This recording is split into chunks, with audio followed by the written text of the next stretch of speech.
What's the difference between a clarifying shampoo and a scalp detox or a scalp cleaning product? I'm Kate, I'm a licensed stylist. I'm gonna break it down for you. So clarifying shampoo is designed to clean the hair. It's gonna get off all of the extra stuff that may be living on your hair from going days between shampooing, from using a lot of hair products, from swimming in chlorine, all of those things. A scalp product and like a scalp cleaning brush like this one is designed to really focus on your scalp area. A lot of times scalp cleaning products have the type of nozzle that you can just put lines of product in your hair. And then one of my favorite tools to use is a scalp massage brush like this to really massage the product in.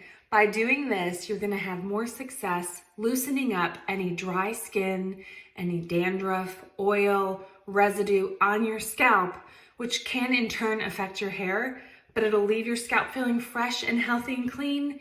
And usually the result is beneficial for your hair as well.